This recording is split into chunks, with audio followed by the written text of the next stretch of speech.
welcome to Movies, Films, and Flicks. I am Mark Hoffmeyer, and joining me is a man that is going to be doing nothing but curls and push-ups while recording this episode. It's Phil Briggs. Hey, what's going on, buddy? Thanks so much for having me. What are you on, like? I am fired up. I could be probably doing curls and push-ups while talking the entire time. That's how excited this movie has got me. Are you doing pull-ups right now in the backyard on the swing? Yeah, you know what? I got to be honest with you. The kids' swing set in the backyard is getting pretty old and rickety at this point. So I go out there and I'm doing my pull-ups and I'm hearing lots of like creaking and cracking noises and starting to get nervous, not even just for myself, but like for the safety of my children on their swing set. So, you know, I might have to look into that. Yeah, you want to be the one who breaks it, not them, right? Yeah, exactly. If anyone's going to get injured on the children's swing set, let it be the, you know, full-grown adult man. Well, dude, that's what this movie does to you, though. This movie, because, all right, so a little bit of history here. You and I are both fans of MMA. Yes. We both trained MMA. Yep. Like, I wrestled in high school. I boxed. So I wrestled and boxed before I did MMA, like, Okay. for a while. And I've always, like, I actually missed this movie. So actually, but also Phil and I, before every kind of UFC fight, actually Bellator, like, we know all about Pride, like, so we're not just like UFC, we understand that there's mixed martial arts, MMA, all that kind of stuff. But we always talk about fights coming up, we give our predictions, like, who will win, who won't. And I don't know how it happened, but I actually missed Never Back Down in 2008. I moved to Korea in February 2008, and this came out a month later. After that. Okay. So I didn't even know about this movie until I got back home to the States, and it had been probably several years, and there's a writer, one of my favorite writers, called Shea Serrano, and he's I know Shea. Yeah, the Ringer. Yeah, he's awesome, and he's a huge fan of this movie, and he thinks Ryan McCarthy is just an A1 movie villain. So I was like, well, I gotta watch this. And I watched it, and I'm like, Djimon Hounsou? Oscar-nominated actor Djimon Hounsou's the coach in this? I was like, there are fights that get won by leg locks, arm bars, triangles. Like, there's combinations in this that win fights. And I dig it. Like, it's actually like, it's filmed kind of like an MTV music video, but it's aimed towards the kids. This isn't Warrior. Like, this is Never Back Down. Right. So the long story short, you and I got talking about it. And since you're an MMA fan, I'm an MMA fan. We've already covered Warrior on the podcast. So I'm like, let's do Never Back Down. Let's talk about it. And you were all about it. I was all about it. And yeah. And so for me, my experience with this movie, like, was right in the, I don't know, I'd say the absolute like peak of my MMA training. The fandom is still going strong, but really like I started training MMA when I was, like early 20s, I guess. I was walking down the street at one of those like small town festivals. We had this festival in the town that I grew up in called the Strawberry Festival every summer. And it was one of those festivals where like, you know, the folks come and they set up their tables to sell like knockoff sunglasses and like, you know, beads and jewelry and this sort of thing. And all then the local businesses, you know, have tables set up and are, you know, doing promotions and whatnot. And I was walking down the street and happened to notice that one of the tables was a new MMA gym that was going to be like opening like right in my town. And so they were kind of standing there chatting with people. And I was like, this is opening in my town, like right here, like sign me up. Like I was the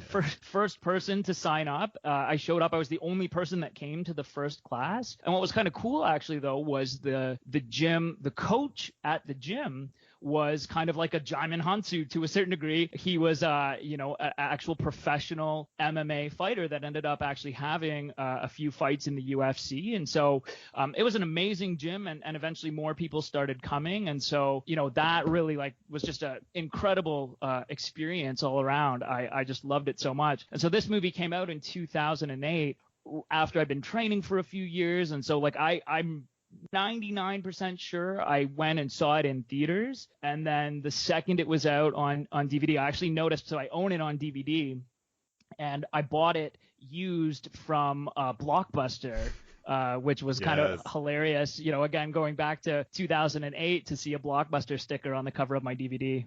Yeah, I bought the Beatdown edition, the Blu-ray, and I guess they have a new sound mix where the punches have more pop and the crunches have more crunch.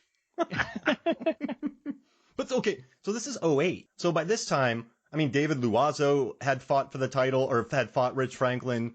GSP was just storming people. You had a pretty strong group of of Canadians fighting. And I'm not saying like that, but you had a pretty, like, I just remember being in the States and just like going, I want to be in Canada for a GSP event because Yeah. he sold out that dome, right? Didn't he have a sellout arena for one of his fights? And So yeah, he sold out the Rogers Center in Toronto, which I wow. I live just north of Toronto. So at the time I believe it was a UFC record, something like 55 or maybe 57,000. But get this, so my MMA coach fought on that same card at the Rogers Center on the undercard. He unfortunately suffered a loss, but still just like an amazing connection there. And yeah, I mean, in and around that time, Dana White, the president of the UFC, referred to Canada as sort of the mecca for MMA. Now, I think there have been, according to him, a few different meccas for MMA. Whatever makes money at the time, right? Yeah, but at the time, that was when MMA, like you'd go out to like your local bar on a Saturday night, and they'd be showing the pay-per-views, and the place would just be packed. And so, yeah, we had some really strong Canadian MMA fighters, like George St. Pierre, David Loiseau is another good example. I'm trying to think of who else would have been big at the time, but it was in and around that time as well that the events became legalized up in Canada, and so the UFC came to Montreal for their first event ever in Canada. They went to this place called the Bell Center in Montreal. And so actually myself and the guys from my MMA gym made the drive out. And so I was there for the rematch between George St. Pierre and Matt Serra when the smushing. GSP regained his title. Yeah, knees to the body from what I remember. Knees to the body. Yeah, that's right. Now, while watching this movie, I got to tell you, man, so I phonetically wrote his name down and I listened to an interview, but it's Gigandet. So Cam Gigandet in this movie as Ryan McCarthy, he's a good MMA villain in this. The kicks, the grappling. Now, listen, you and I so I was reading this MMA article about this movie, and they're kind of saying that, oh, well, it's unbelievable. But of course it's unbelievable because it's a movie. You don't want a grappling fest for 25 minutes on an hour and 40-minute long movie. You need to make some flourishes. You need some capoeira. You need some flips. You need some Superman punches because this was for the MTV crowd. So even though the MMA isn't like, oh, it's so MMA, I still feel like it's really represented. And the movie that everyone talks about being the standard bearer of MMA is Warrior. But I mean, watching Tom Hardy steamroll through two people in 10 seconds and then watching Joel Edgerton just get steamrolled by people and fight his way through. Now, I know Mark Coleman had like a good run through those tournaments, but that's not much more believable either. So, I mean, this is just a different MTV era-esque movie, but I dig the MMA, and I think Cam Gigandet, I believe him in this film. Like, he seems like a kid who could step into the 135, 145 division. Well, how much does he weigh in this? 145, 155? He looked pretty slim. Like, I would say probably, like, I think, we're dealing with, bantamweights here, 135 pounds, something like that. Yeah, he looked like he could step in that division, and it's still acting. But watching the behind the scenes stuff, and I also learned that the fight choreographers, this guy, Damon Caro, he's done like Army of the Dead, Justice League, 300 before this, Sucker Punch, Mr. and Mrs. Smith. The other guy, John Eusebio, he's doing Matrix 4 right now. But before this, he had done 300, Bourne Ultimatum. So they had a legit group of MMA fighters in this movie and like choreographers. So it's cool. I don't know. Just watching it, I love it. What do you think about the MMA in this movie? Yeah, so I'm 100% with you. I think that article, I completely disagree. I thought that this movie, this and Warrior, are the two movies that, in my opinion, are the best representation of MMA. I totally agree. I mean, yeah, is it realistic? Are we going to get into like a grappling stalemate or anything like that? Of course not. Nobody wants to watch that in a Hollywood movie. But you know what?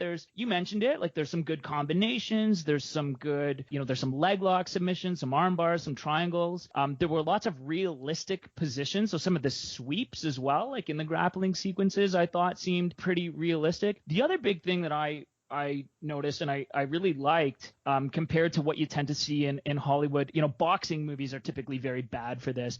you saw some defense. Like some Yeah. of these guys have their hands up and are blocking some punches, which, like this is the one thing where like the Rocky movies, for example, maybe don't hold up quite as well with the fight scenes because the defense is just non-existent. When they are trying to knee people in the face in this movie, people block. And it's refreshing. Yeah. And I also love, now listen, a lot of people were also going at this movie because they're just, it borrows so many conventions. Like sure. It's very cliched. But watch any sport movie. I mean, when you tell a sport movie based on a true story, you're doing nothing original. You're just telling a true sports story. When you are doing a tournament movie, there's a bad guy, there's a good guy. And the good guy learns a lesson and is probably pretty angry.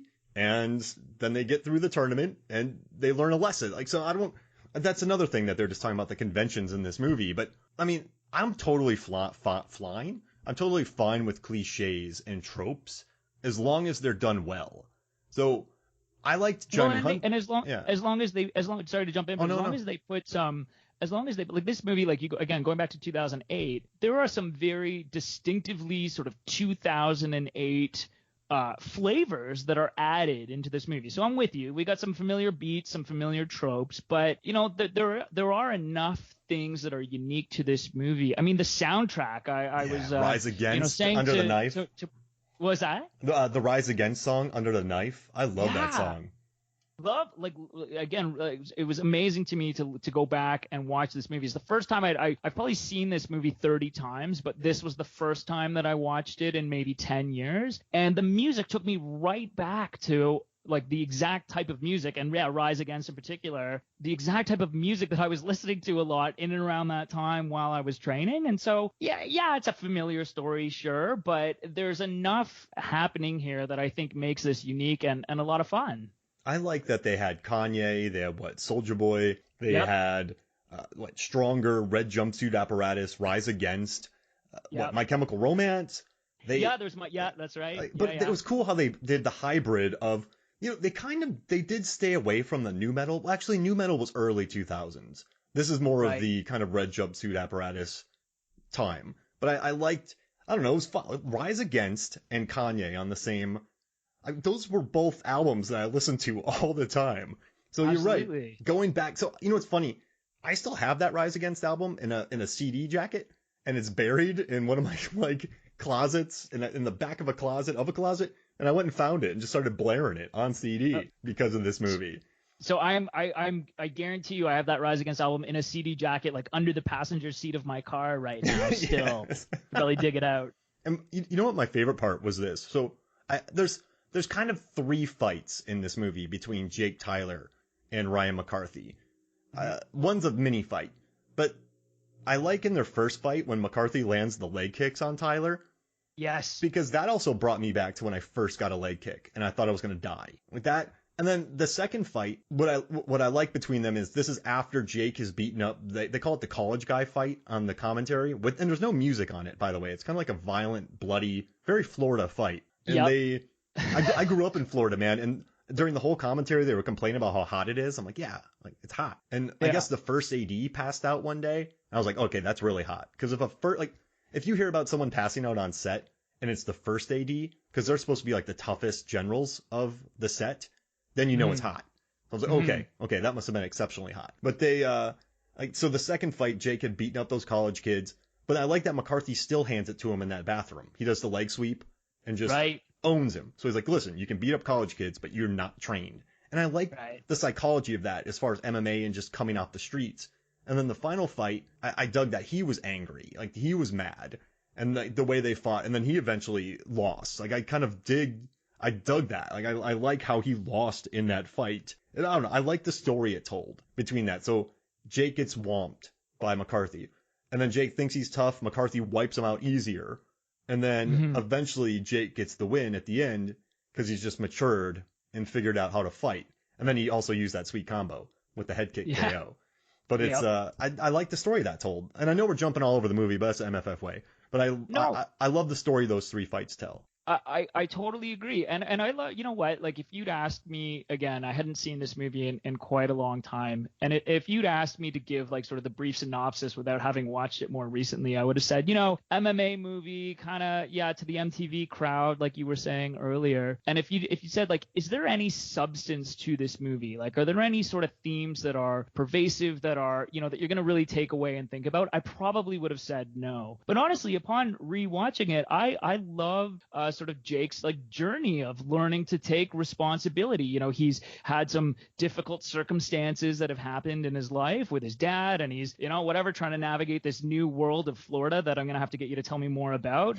And the idea like that he's learning, he's becoming a man. He's learning to take responsibility for his actions, and recognizing that there are circumstances in life where that you don't have control over, but you can only control yourself and your response. And so, I was sort of like, as a young, this is a movie that, I think any young guy would probably benefit from watching, and hopefully taking something like that away from. I know maybe I didn't when I was in my 20s and watching this, but watching it now when I'm much older, I sort of went, oh, there's a little bit of substance here to this. I mean, control the outcome.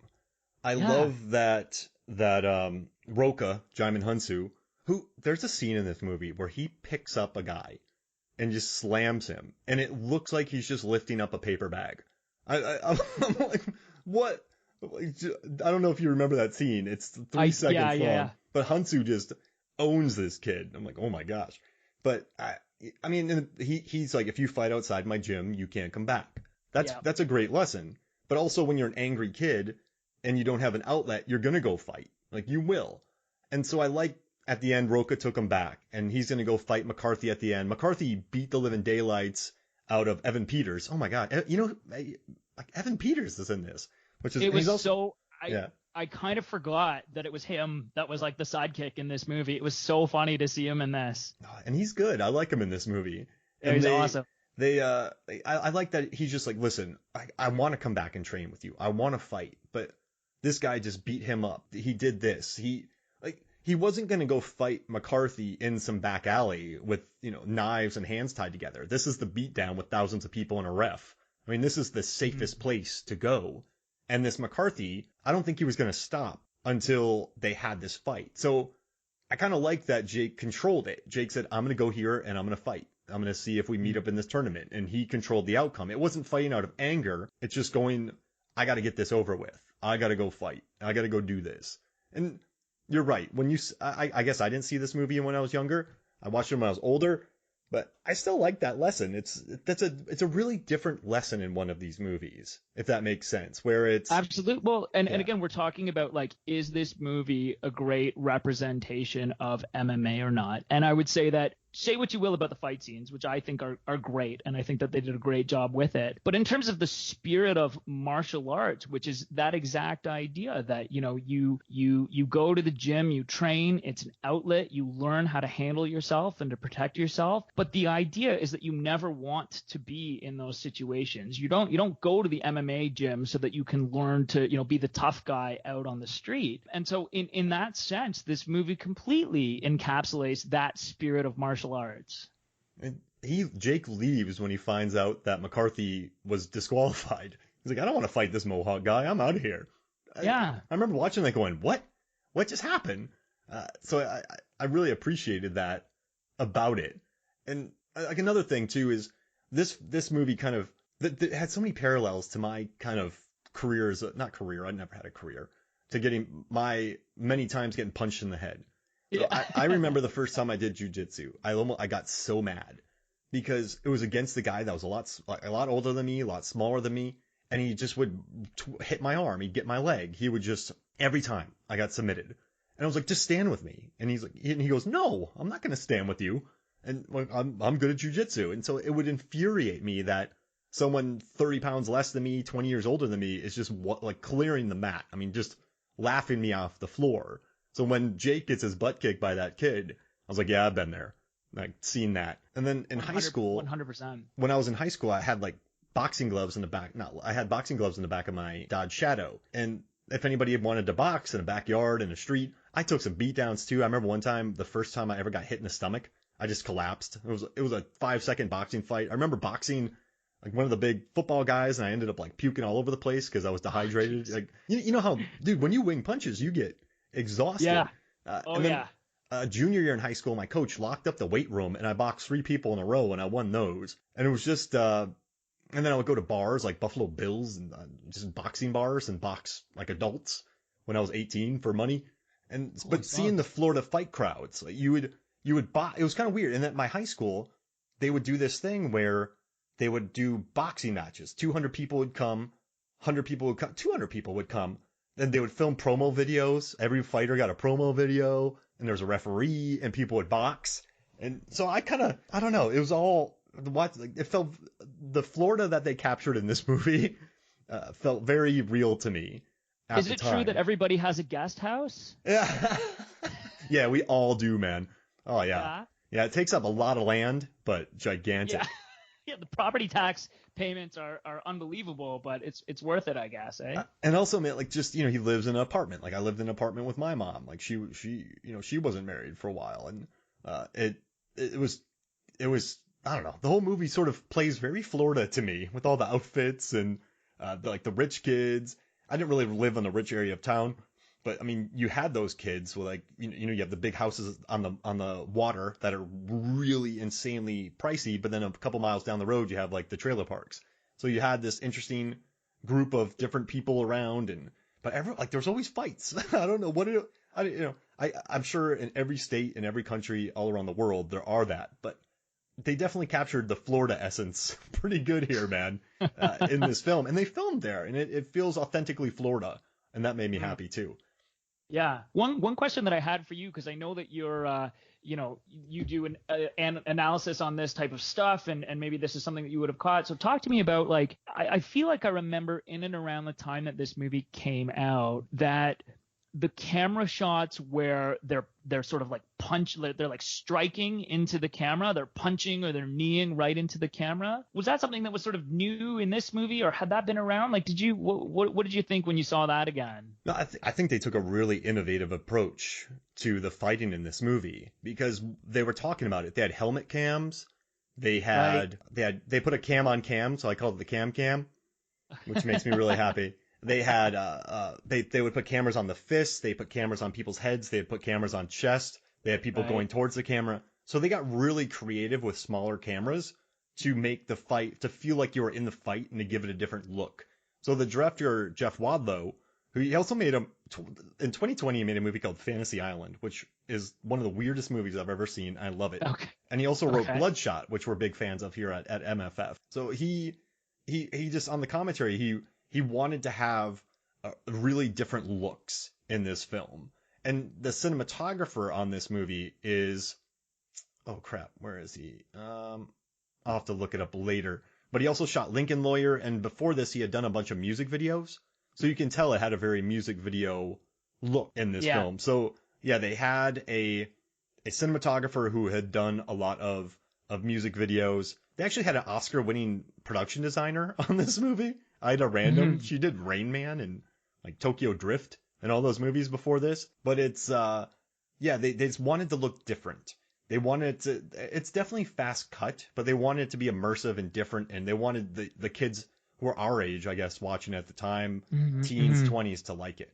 So yeah, I can't think of other fights that had this type of aesthetic to it, but I felt like it was pretty cool and kinetic. Other people think it's choppy and over edited, but I think that was the goal. They wanted this to be quick cuts, I think. Yeah, and like the quick cut thing, like you do tend to see that in a lot of movies, from this time period. It's Bond era, a Bourne era, right? Like those Bourne. It's a real Bourne thing, yeah. Everybody ripped off, like Bond ripped off Bourne. Yeah. Absolutely. But I just thought like that was something, again, that kind of jumped out at me, where we're talking about like, is this just sort of, again, like a kind of generic, movie? But again, that was one of the things that really jumped out at me as being unique to this movie and kind of, this movie's own style that I really liked. No, and that's why, like, it has 22% on Rotten Tomatoes. But really? Yeah, that's really bad. But it has a 6.6 on IMDb, and that's good. That's actually really good. So I think critics watch this and they're like, oh, it's derivative, it's cliched. But if you were from, like, this is a very niche audience, but if you're from Florida and you used to fight, you're going to like this movie. It's, if you're into MMA. And also, listen, this movie tried. You don't hire Djimon Hounsou to be the Miyagi of this movie if you're trying to make a bad movie. Like, he was incredible. I don't like it was, I said to my wife sort of midway through the movie that I felt a little bad for Sean Faris, the main character, kind of having to share these scenes with Djimon, because Djimon was just stealing the show. Like his whole delivery of his stories about his brother and his father and everything that happened, it really made Sean Faris's, like, I'm getting into fights at school and I'm kind of the new kid at school problems seem a lot smaller than they were. I just felt like I couldn't, watching Djimon, he was captivating. It just seemed to me like he was notches above every other actor in this film. He was incredible. Day and night. And I think this is a problem for a lot of movies where you get this central protagonist who, I mean, listen, Sean Faris, Jake Tyler had a lot of stuff going on. He lost his dad. He didn't take over when he was driving. When you're that age and you're a good athlete, you're angry, man. And if you don't have an outlet, you're going to fight. But I just think maybe, I really think that Sean Faris got the physicality down. So they trained for months in the behind the scenes videos to get this right. Hounsou screwed up Sean Faris's back really bad, slammed him. He messed up his back. Yeah, I read that. Oh yeah, just screwed him up. And then he goes, that's the throw right there. That's when he did it. But they had kettlebells that they made were fake, but Sean Faris wanted to do all the real ones. I think he nailed the physicality of it. But to me, this movie is, Amber Heard's good in it too. And I really like Evan Peters, but this is Djimon Hounsou and Cam Gigandet's movie. Absolutely. I found a really cool article from Shea Serrano talking about how to make a good tournament movie or how to be a good villain. And he wrote this about McCarthy. He said, McCarthy, played by Cam Gigandet, is extremely talented, extremely handsome, and an extremely a-hole character. And the director said that he has a senator's son vibe, which I immediately understood. He said that. Yeah. And then he wrote, I love this. So when he's talking, he's trying to get Jake to fight him. And I like what he does. He does everything he can do to talk Tyler into fighting him, including but not limited to pretending to befriend him. When they first meet in the party, he pretends to be his friend. And then he appeals to what he assumes is Tyler's vanity. So he's not going in there to be mean with this fight. If he would have been nice the whole time and he would have fought Jake, they would have fought. It's weird. Like, it's really interesting. And then he tries to peer pressure him into it by loudly calling him out in front of everyone. And then in front of everyone, he genuinely compliments Tyler on his fighting ability. And then to get him more angry, he goes and kisses Baha. He's like, oh, this is my girlfriend. She brought you here. Like, she set you up. And then then he compliments Tyler again, that right fist, man. Like, that's a beast. You're a tough guy. And then finally he blames Tyler for his father's death. But it's like a 8-step process. To psychological warfare, right? He's calling out the other alpha dog and trying to get him to step up and test his manhood, right? Yeah, but he's so good at it. Like, you know what annoys me is, say a movie's bad, that's fine, or I don't care, don't like a movie. But to say that Cam Gigandet is not really good in this scene, you didn't watch it. You just clearly hated this movie, and you think nothing about it is good because it's a good performance right there. I wanted to go in there and fight him. I mean, yeah, it was incredible. Again, going back, like, we've all gone to high school with that guy, and like he captured that essence so perfectly. Now, I have a question for you about the casting, because you mentioned the IMDb rating, and one of the things that I like to do, I'm not gonna research these movies, super in depth, but I do like to read the IMDb like trivia notes. And I came across in this movie something that really caught my eye about this movie. So it talks about the role of Baha, and it mentions that there was another actress that auditioned for the role of Baha. She was told by the director that her audition reminded him of Christopher Walken, and therefore she did not get the part. Yeah, that's amazing. That absolutely blew my mind. And it was Jillian Jacobs. I think she was. Jillian Jacobs. Yeah, she was in Community. Yes. Like, is man. Amber Heard not exactly giving off a Christopher Walken vibe in this movie, eh? No, definitely not. Hey, you talk. Wait. What's a good cry? I'll stab you in the eye with a soldering iron. Like she's. Yeah. Definitely not that. Jake, are you going to tap out? I like these sweaty gloves, Jake. I mean, the movie is very. Oh yeah, that was it. That line had some character to it though. I kind of heard her say that. I'm like, oh, that's an interesting thing to say. But I think Amber Heard did the best she could with this. I mean, some of it's very definitely filmed from the male gaze in this role, but there's still enough to her in this to make her more than the stock girl, I think. Yeah. At one point, Sean Faris says to her, you better be careful. You're starting to sound pretty smart. And so, like, they tried to, maybe give her something to do with this. I agree. It's not there's not a lot here to work with, but I think she did her best, and yeah, she did well with it overall. It was interesting though at the end when Tyler and McCarthy were fighting and Baja was just crying and just yelling for Ryan to stop. But it wasn't that bad of a beatdown yet. So I guess, the direction Wadlow gave her probably wasn't the best. But other than that, I mean, I thought she was cool in it. I don't know. I like her role. I think she's a good movie girlfriend, I guess. Yeah, I mean, it is what it is. I feel like every high school fight that I ever saw, that both guys would be fighting and their girlfriends would be off to the side crying. So, okay, that's fair. That's fair. These guys are idiots, right? Watching these two. Yeah. Oh, you know what? You make a great point. You're right. She doesn't want to see this guy who has a bad arm getting beat up by an absolute jerk. Yeah. Yeah. Yeah. No, that's fair. You know what's funny that you say that? Like in high school, you think you look awesome when you're fighting, but if you watched a playback of it, you're like, I am so embarrassed.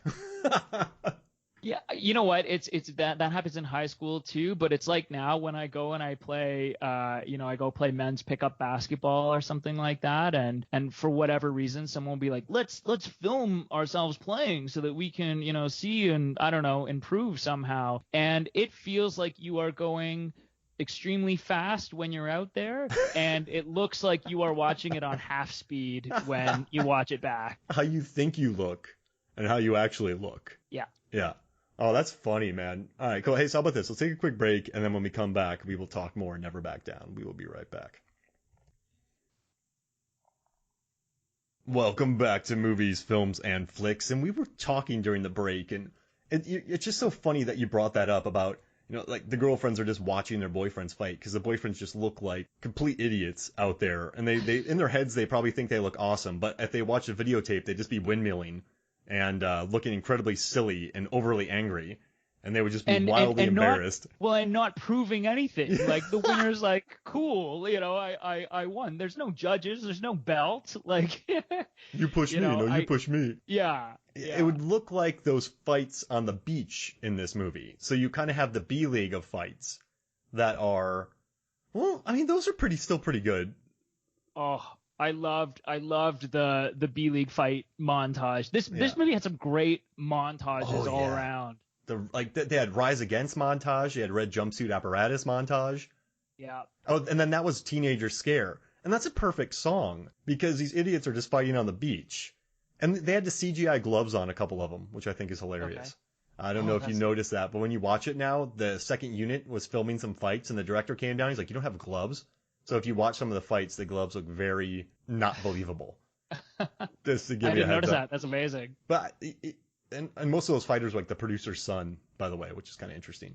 But those are the wild ones. Those are the high school fights right there. But they were still, the one unbelievable thing about this movie is these were quite organized and they seem to have a system to them. It was more of like a fight club than a high school fight. And whoever would allow the boyfriend and girlfriend to fight, even though the girlfriend won, that's a pretty interesting decision. But I do like that Teenager Scare the Living Crap Out of Me playing by My Chemical Romance while these kids are fighting. I mean, that's a cheeky song to pick. Yeah, no, I loved it. I'm with you. The intergender fight probably wouldn't fly, but yeah, so that's maybe a little bit unrealistic. But yeah, I honestly, again, the music choices throughout this whole thing, I think were just spot on throughout. And yeah, the training montages, I mean, that's maybe one thing that we haven't specifically talked about. You know, in terms of like 0 to Rocky 4, how did you feel about the training montages in this movie? I mean, I like that they had a Rocky 3 reference. Yeah, the run at the race. Yeah, I love that. That made me very happy that they had that. But I think, okay, so Jake Tyler was an athlete. He was a high school football player. He seemed to know boxing with his right that he had. So maybe he had trained boxing. So he's an athletic high schooler kid. If you get with like a Roca, and I mean, I don't know how long this movie takes place over, months? Yeah, I think it's Probably. a few months. Yeah. So I mean, if you go there every day and you're an athletic high schooler, you're going to pick up stuff, and you can rebound from injuries a lot quicker than you and I could. So, yep. I mean, I liked the fact that so they were joking around about how this movie felt like it was just a movie filming a bag, because they have that really big heavy bag sequence where Roca teaches him how to throw the combo and move the bag. Right. I like that he couldn't move the bag in the beginning. I like that it hurt his hands, that he didn't quite know how to punch it. I mean, you know what, and you know what's interesting too? So he gets all these montages, and then he can beat up some college kids on the side of the road in Florida, but then he goes up against McCarthy again and loses.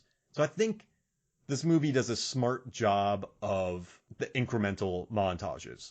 Yeah. It's not just like, I learned a montage, now I can destroy people. Did you get that vibe? Yeah, totally. It's not all of a sudden I know kung fu and now I'm just going to destroy everybody.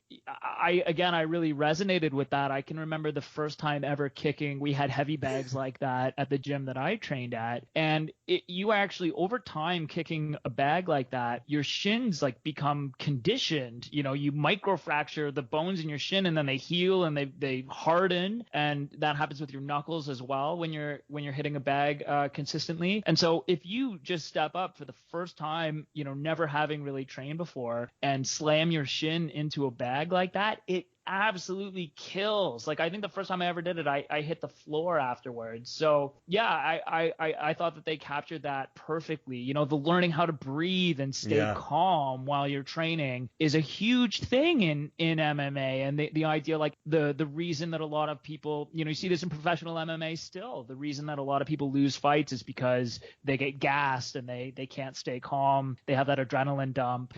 So yeah, I think that it hit on so many things that, for all that, you know, you maybe say the movie's unrealistic, I think that there was a lot of realism in here that they really nailed. Yeah, the training, absolutely. I mean, just watching.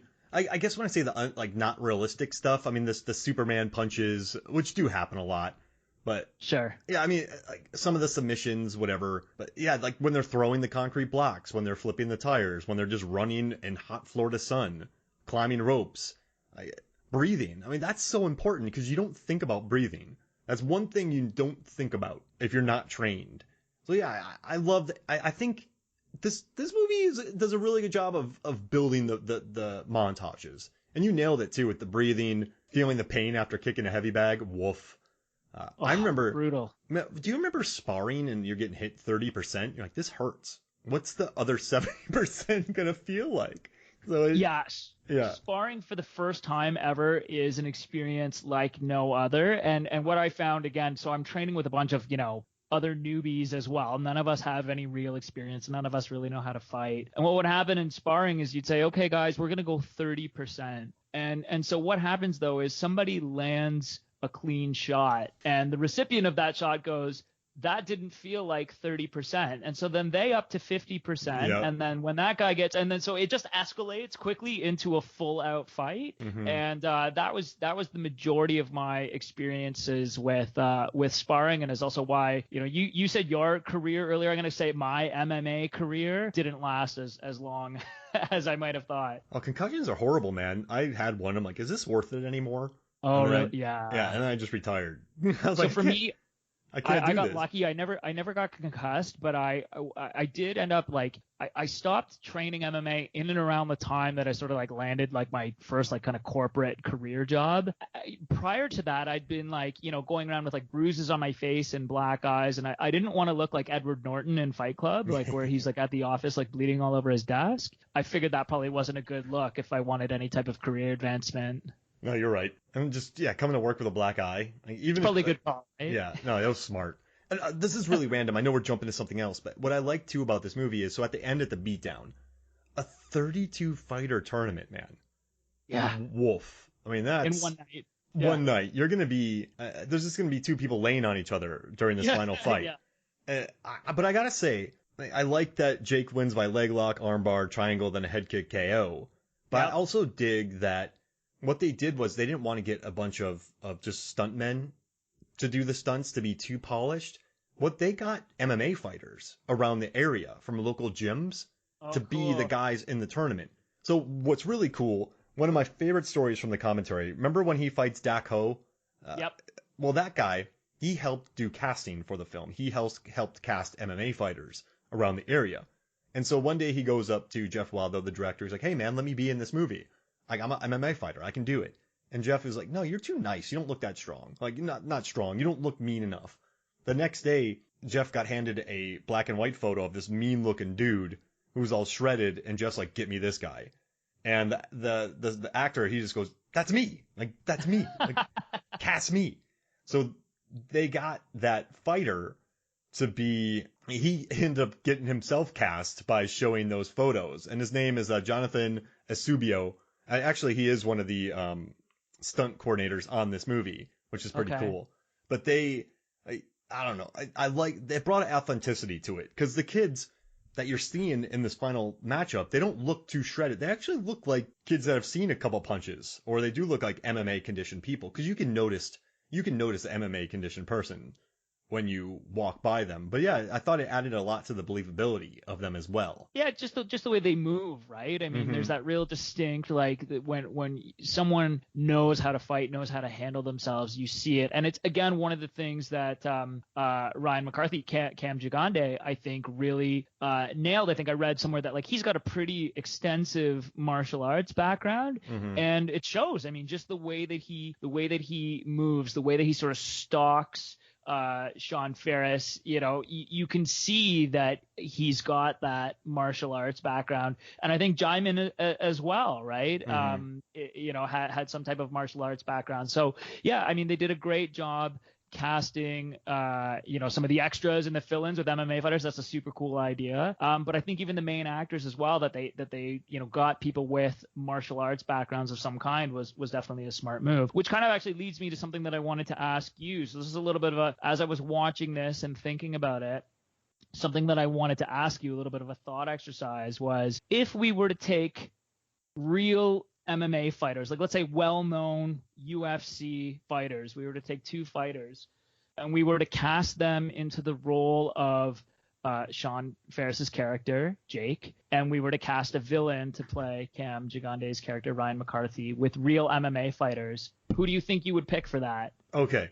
I had a lot of fun with this one, and I think I have perfect answers. But before I just want to, 1 minute, I just want to get something out. Like Cam Gigandet, I remember watching Gladiator for the first time, and I just thought, okay, yeah, Russell Crowe could do. I believed in Russell Crowe in that movie, Maximus. Absolutely. Every time he won a fight, I believed it. But I'm telling you, man, McCarthy, I believed him in this movie, and that doesn't happen much to me. So I just want to get that out there before I forget. But I got two really good ones for you. You ready for this?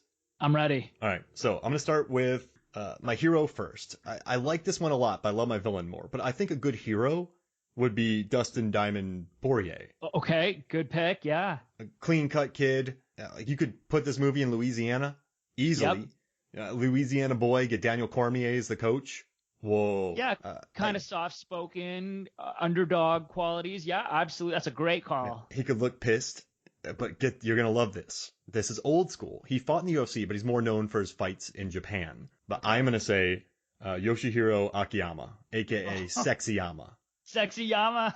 For Ryan McCarthy. That is an incredible pick. That is an absolutely incredible pick. I was so happy. about that. I know he didn't have the best UFC career. He had some good fights, and he had a great fight at UFC 100 against the guy with the horrible Johnny Cash tattoo.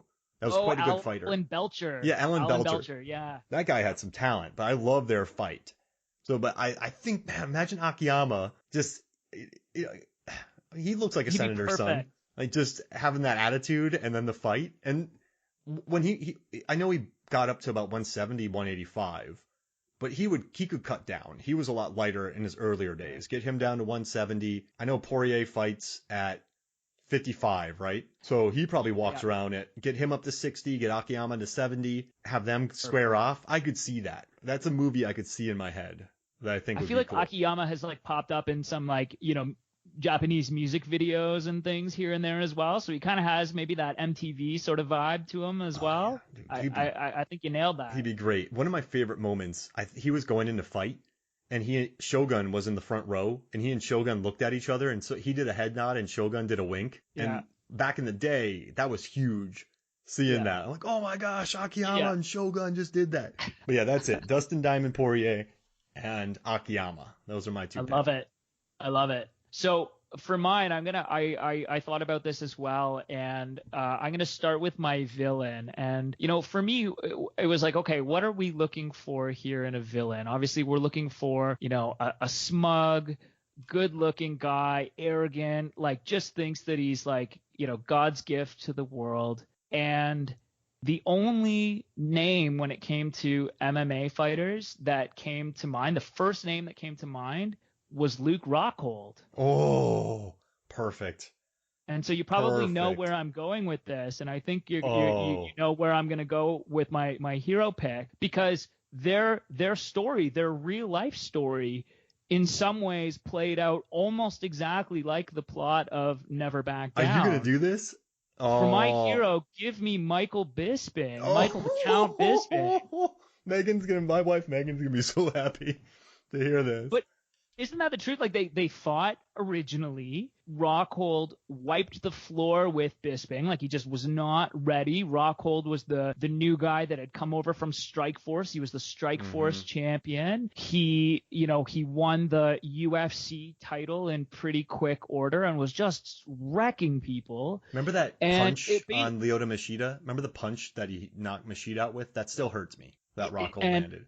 Or like Chris Weidman was never the same after his fight with Luke Rockhold. But the problem was that Luke wasn't lacking in confidence to begin with, and he becomes the champion and he starts showing up. He's doing interviews indoors with his sunglasses on. That's never a good sign. Yeah, never a good sign, right? He's giving self-help book like quotes in his press conferences, which Bisping called him out on the one time. And then in glorious fashion, Bisping stepped up and took a fight on, I think it was like 2 weeks notice after Rockhold's original opponent fell out. And so he was a big underdog. He'd actually been filming a movie at the time. I think he was filming like one of the Triple X movies. Am I right? Either Triple X or Triple Threat. One of the triples. And so he was like, I think he'd said, he wasn't in necessarily fighting shape. He'd been doing a lot of bicep curls just to try to look good for the movie. But he stepped up on 2 weeks notice and won and landed the big left hook and KO'd left hook Larry. And so, I think not only, do we have that perfect, they really both sort of capture the essence of what we're looking for in our villain and in our hero, but in so many ways in real life, their real life story played out almost like it was one of the Never Back Down movies. I'd watch both back to back and then back to back. I like yours. Both are. I love it. I like yours a lot because Rockhold, that's good casting right there. Rockhold. Yeah, I think so. I mean, I think he's now, same thing. It's interesting to see a lot of these MMA fighters trying to transition into movies. A lot of them have some pretty unique personalities, I guess, and a lot of them are very charismatic. I don't know. Rockhold, I think, is still trying to come back and fight after a tough run that he's had here. But yeah, I think he'd be the perfect villain for this. And then Bisping is the natural perfect foil. Oh, I love it. That's a good one. That's really good. And I do listen. Rockhold, he's lost to Blachowicz and Romero. I mean, those are pretty good losses to Right. some legit talent. So I guess I feel a little bit for him for those losses. But oh yeah, that's perfect casting. Todd Duffy is in Never Back Down too. Oh, I did not know that. Yeah. I haven't seen the other ones. Give me the break. Are the other ones any good? Are they worth a watch? Michael Jai White is the coach, and he's always Okay. great. Anything he does, you watch. For me, Sure. at least. So yeah, he's the coach in 2 and 3. He coaches Barnett, Josh Barnett, in. Oh, the War Master. Yeah, exactly. He coaches him in the third one. And Okay. I don't think the acting is. Jai White's fine, but I don't think the acting's really on point there. But the MMA fights are pretty cool. So I like the first one the most because Djimon Hounsou, man. Djimon Hounsou and Cam Gigandet, I think they're great in it. So I think the other two are probably worth background watching or watching. I mean, there's some cool fights. You got to give Michael Jai White the love. Sure. But I read a ranking that had Never Back Down in last place. So it just depends on what you're looking for. If you're looking for wider fights, like wide shots of fights that have longer choreography, the sequels. But if you're looking for something a little bit more story driven, then I think Never Back Down. What's interesting about Never Back Down though is this is an hour and 53 minutes. Mm-hmm. It's quite long. It doesn't feel like it. And I guess it's not that important, but we haven't even talked about the mom breaking plates or the brother who plays tennis. That the entire subplot we haven't even touched on. Mm-hmm. The mom definitely gets the short piece of she got the short straw on this one, short draw on this one, for sure. But I guess if you want to ditch all that, those are the sequels. More action-packed, lower budget, that kind of stuff. And this one has the highest with the 20. This movie cost $20 million to make, and it made $43 million worldwide. So that's not terrible. No. Hey, we talked about it. Did you put together a face puncher squad? Yes, I did. Oh, man. So how about this? We'll share our squad, then we'll cut it down to 3. Okay. It's going to be crazy. But I'll let you go first. You can tell me your squad, and then I'll tell you my squad. All right. So my squad. So so face punch, five face punchers. So when I thought about this, I really tried to maintain the spirit of this movie as best I could. So I wasn't going to go superheroes. I wasn't going to go mutants or anything like that. I really tried to go martial arts, natural skill, that sort of thing. So, oh man, I wrote down a list of more than 5 and I'm going to have to narrow it down now. Okay. I'm going to start. Do you want to go back and forth or do you want me to let's go back and forth. Let's do that. Okay. So I would say the first one that I would add would be give me Mickey, the pikey boxer, Brad Pitt's character from Snatch. Oh, I had him in my list too. Oh. I mean, you got to have him in here. He's got to be. Got to be. Absolutely has to be because just a knockout machine. A beautiful, beautiful knockout machine. One punch. Just a one punch KO. Man, yeah, that's another reason why I boxed. Was because of that stupid movie. Well, and like we were mentioning earlier too, like the guy just loves to fight. It's one of the things about Ryan McCarthy again that makes him so compelling. Is he just he loves the brawl, and Mickey certainly loves the brawl. All right, for mine, I'm gonna take this one's I have to do it, but Letty, Michelle Rodriguez from Fast and Furious franchise. Okay. Because she one punch KOs 2 different people. And she fights to a draw with Gina Carano, and she defeats Ronda Rousey in this. So, I mean, Letty in this movie is a fist-fighting legend. Because if you think about the other characters, they do a lot of gunplay. But she's the one who's legit scrapping with a bunch of people. I mean, she gets, a beautiful fight with Carano and Rousey. So, you gotta give it up to Rodriguez. You gotta give it up to Letty for Fast and Furious. So it's a whole franchise. I'm cheating a bit.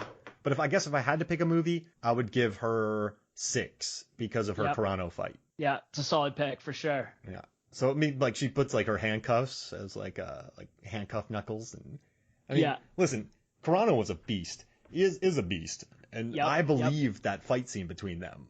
And I didn't feel mismatched at all. In the real world, it'd be mismatched, but in the movie itself, I dug it. So I'm taking Letty. Sure, it's a solid pick for sure. Okay. I'm going to go this one. I'd be surprised if you had this on your board or not. But again, you said face punching, and I just couldn't get this one out of my mind. So give me Bob Barker from his fight from Happy Gilmore. Oh, Bob, honestly, so I rewatched that scene just before I added him to my list. Very impressive technique. Bob's got his hands up. He's pumping the jab. He's pumping 2, 3, 4 jabs, just straight out and back. Bob Barker, man, the guy could fight. Oh, that's a beautiful pick. And if you think about it, right, Happy Gilmore destroyed people in hockey when he fought them. Yep. And he beat the daylights out of an alligator, but he got stomped by Bob Barker. Yeah. Bob's a legit face puncher. That's a good pick. That makes me happy. That makes me happy. Okay, I'm gonna take this one's pretty interesting, but I'm gonna take Monroe Hutchins from Undisputed. That is, it's Wesley Snipes. And Walter Hill directed. He defeats Ving Rhames in it, who was the heavyweight boxer who went to prison for a while. And Monroe, in a boxing match, beat the heavyweight champion of the world. And he just has his toothpicks, and he's super zen. But when you're talking about face punching, he is one of my favorite face punchers because he's just so chill. So I'm going to add him from Undisputed. Amazing. Okay, so my next pick, and this is something I think this will make you happy. So I'm a big fan of the Movies, Films, and Flicks podcast. I've been listening to some back episodes, and you guys have definitely given me a nice list of some movies that I got to catch up on. And one of those movies that I had never seen that I watched for the first time ever this week and absolutely loved. Give me Dalton from Roadhouse. Yeah, he's a beast. A beast. And again, we talked about leg kicks earlier. Some great leg kicks. He was a beast. Yeah, absolute pain beast. Don't hurt. And I like his Zen style. Just so good. Stays calm the whole time, like we said, right? Dalton's, he's out there doing the Tai Chi. He's breathing and he's calm through the whole fight. He's just going to let his opponent gas themselves out, and he's just going to take them out. And then rip throats. And then just rip some throats. All right. So I got to pivot here because you got Mickey. So I'm going to throw in Doug Glatt from Goon. Okay. Because... Oh, Goon. Okay, yeah. I mean, Sean William Scott in that movie is a tank. And he's just the ultimate face puncher. So I'm going to toss him in there as well because I love some Doug Glatt.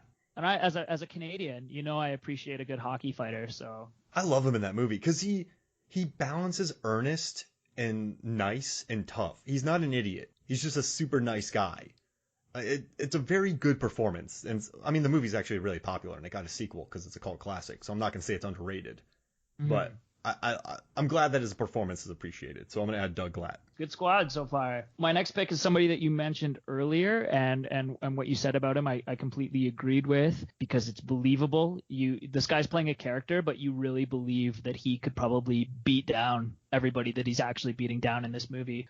Give me Russell Crowe, Maximus from Gladiator. Monster. And one of the sequences in that movie that I love in particular, like obviously great sword fighting, great chariots, great horse riding, all of that stuff. But in his final fight with Commodus, Joaquin Phoenix, he lands this combination that I've never seen before or since, I don't think, where he throws like a right back fist, like an Andrei Arlovsky style back fist. And as he comes across with the right back fist, he carries his momentum through and throws a left hook. So it's like a crazy like double punch where he whips the back fist and then follows it with the left hook immediately. And I've never seen that before. It was incredible. No, it's beautiful. I'm telling you, man, I'm 100% sold on Russell Crowe in that movie. Yeah, so absolutely. Good. I'm gonna okay.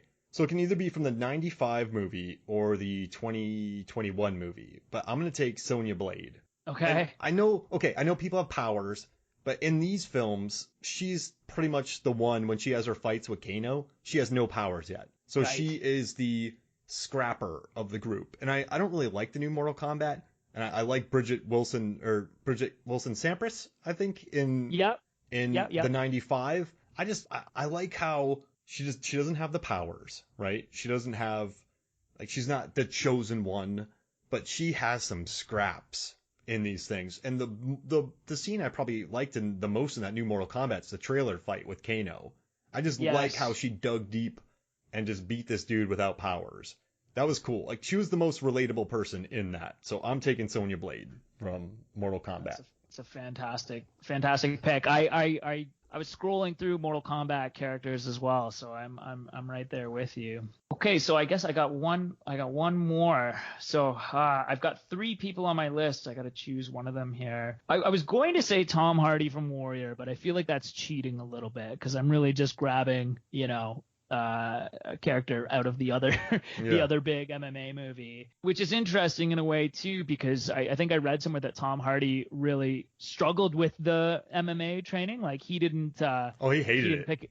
He hated it. He didn't like, I think Edgerton, they said, was like a natural and was really good at it, but Hardy really struggled with it. So I'll drop him. I'll go with Jason Bourne. I kind of again debated between like all of the spies. Do I go Ethan Hunt, Jason Bourne, James Bond? I think of those guys, again, we're not doing any gun, any guns or weapons or anything like that. So hand to hand, give me Jason Bourne as my 5th pick. Oh, he's a hand to hand maniac. Hand-to-hand machine. Yeah. Oh man, he makes me tired watching him. All right, so my final one is there's 2 characters here. So I'm gonna take Ito from The Night Comes for Us, played by Joe Taslim. I don't know if you don't know Joe Taslim. He was Sub-Zero. He's in the new Mortal Kombat, right? Yeah, and he's also in Fast 6. He's the one who fights Roman and Sung Kang, and Han, and beats the tar out of both of them. But Ito is an absolute monster, and Joe Taslim is just a beast in The Night Comes for Us. It's one of the bloodiest, goriest, most beautiful movies, but he's a tank, man. They talked about how Iko Uwais is like a jaguar, but then they said, but Joe Taslim is like a bear. He's just a brick, and I love him in that movie because he just wipes the floor with people. So those are my face punchers. So which 3 do you think we should keep? I mean, do you think Mickey's the number 1? Mickey for sure, since he was on both of our lists. Yeah, for sure.